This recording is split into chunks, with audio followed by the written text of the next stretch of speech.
Hello everyone, welcome back to my channel Interactive Classes. This is Pankhuri और आज मैं आपके साथ class 10 NCERT example book exercise 8.2 में क्वेश्चन नंबर 11 डिस्कस करूंगी।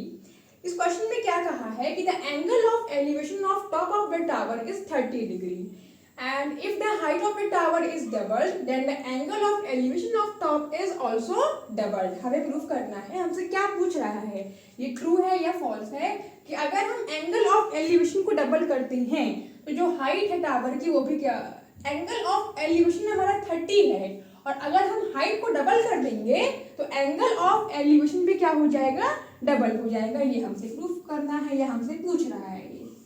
तो हम एक ट्रायंगल बना लेते हैं सीधा सा ए बी सी और यहाँ पे 90 कर देते हैं।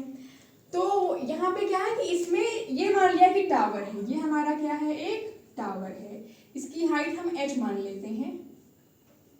हम चेक करेंगे कि ट्रू है तो ट्रू क्यों है, फॉल्स है तो फॉल्स क्यों है। तो यहाँ पर ये कितना है, 30 हमको दिया हुआ है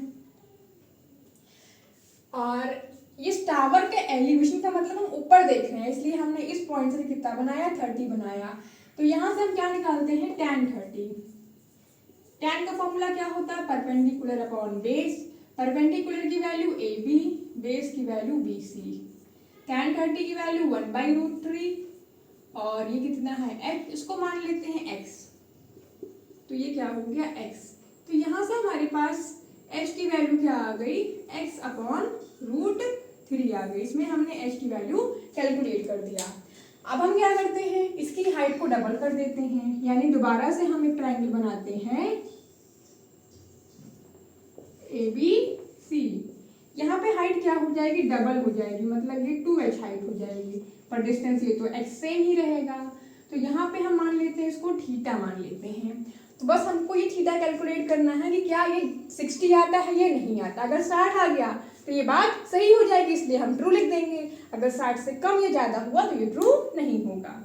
सो यहाँ पे क्या देखते हैं, इन ट्रायंगल ABC, इस ट्रायंगल की बात हो रही है, tan थीटा परपेंडिकुलर कितना है, 2h है, बेस कितना है, x है। तो यहाँ पे tan थीटा 2/x को अलग किया, h की वैल्यू यहाँ पे हम निकाले थे x/√3। तो यहाँ पे लिख दिए x/√3 यूजिंग फर्स्ट। तो x कट जाएगा और क्या बचा, 2/√3। √3 की वैल्यू क्या होती है, 1.732।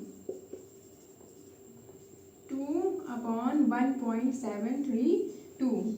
इसको अगर हम डिवाइड कर लें तो ये 2000 लिख सकते हैं यहाँ पे, 1732, 10 में 2 गया 8, 9 में 3 गया 6, 9 में 7 गया 2। तो लगभग ये जो वैल्यू आएगी वो हमने क्या किया यहाँ पे, हमने कहा कि ये tan थीटा की वैल्यू कितनी आई, 2/1.732। अब इसको तो हमें पता ही नहीं कि किसकी वैल्यू होती है tan में ही, तो उसको थोड़ा सा हम सॉल्व करते हैं। पॉइंट हटा तो ऊपर 3 जीरो बढ़ा, इसको हम डिवाइड किए तो लगभग ये आया 1.1। इसको थोड़ा सा एक स्टेप और कर लेते हैं, 4 और यहाँ पे कितना बचेगा, 9 और ये कट 17 5 85, लगभग ये आएगा 1.85। तो tan थीटा की वैल्यू कितनी आई, 1.15 आया ये। तो यहाँ से थीटा की वैल्यू क्या हो गई, tan इनवर्स 1.15 आ गई। ओके, तो अब हमें फाइंड करना है कि थीटा कितना होगा। ये जो इनवर्स ट्रिग्नोमेट्रिक रेशियो है ये हमें क्लास 11 में पढ़ना होगा, बट हम इसको थोड़ा सा जान लेते हैं कि यहाँ पे क्या वैल्यू आ सकती है। जैसे हम अगर सोचें कि tan 60 क्या होता है, अगर हम यहाँ पे देखें तो tan 60 क्या होता है, √3, उसकी वैल्यू 1.732 होती है। तो अगर ये जो लिखा है tan इनवर्स, यहाँ पे अगर लिखा होता है tan 60, तो ये जो tan इनवर्स और ये tan ये कट के क्या आता है, यहाँ पे इसका आंसर 60 डिग्री आ जाता।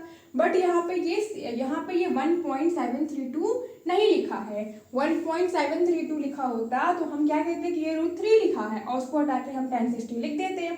तो अगर ये 1.732 लिखा होता तब तो हम लिखते क्या कि ये √3 लिखा है, और √3 का मतलब tan 60 लिखा है। बट ये 1.732 के बराबर नहीं है, ये 1.732 से कम है।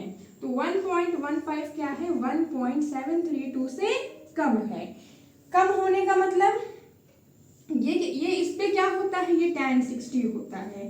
तो यानी कि ये जो 1.15 है ये क्या है, tan 60 से कम है। 1.15 क्या हो गया, tan 60 से कम हो गया। तो यहाँ पे हम लोग क्या कर सकते हैं, tan स्क्वायर और tan 60 लिख दें यहाँ पे। तो हमें क्या करना पड़ेगा, थीटा इससे कम हो जाएगा। तो tan कटेगा, इसका मतलब थीटा क्या हुआ, tan 60 से कम आया है।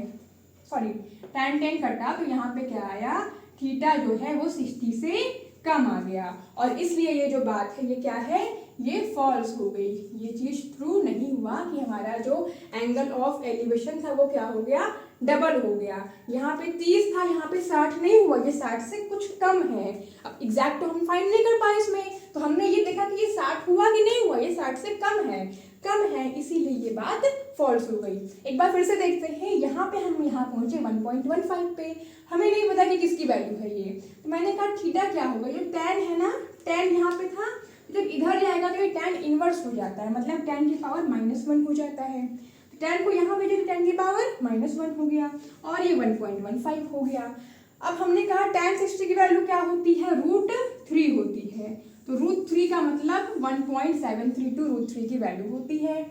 उसके बाद हमने क्या देखा कि 1.15 क्या है, 1.732 से कम है। तो 1.15 अगर 1.732 से कम है, इसका मतलब यहाँ पे जो ये 1.15 है ये tan 60 नहीं है। अगर ये 1.732 यहाँ लिखा होता तो इसको हटा के डायरेक्टली हम क्या लिखते, tan 60। तो इसका मतलब 1.15 क्या है, tan 60 की वैल्यू क्या होती है, 1.732।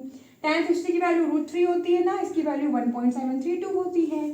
तो tan 60 की वैल्यू 1.732 होती है, बट ये तो 1.15 लिखा है। तो 1.15 इससे कम है, इसका मतलब 1.15 tan 60 से भी क्या है, कम है। अब ये 1.15 अगर tan 60 से कम है तो यानी कि इसको हटा के हम लोग क्या लिखे, यहाँ जो इक्वल लगा था इसको हमने लेस देन लगाया और यहाँ पे tan 60 लिख दिया। तो इसका मतलब थीटा क्या हो गया, 60 से कम हो गया और ये हमारा क्वेश्चन क्या हो गया, फॉल्स हो गया। This was the 11th question of exercise 8.2।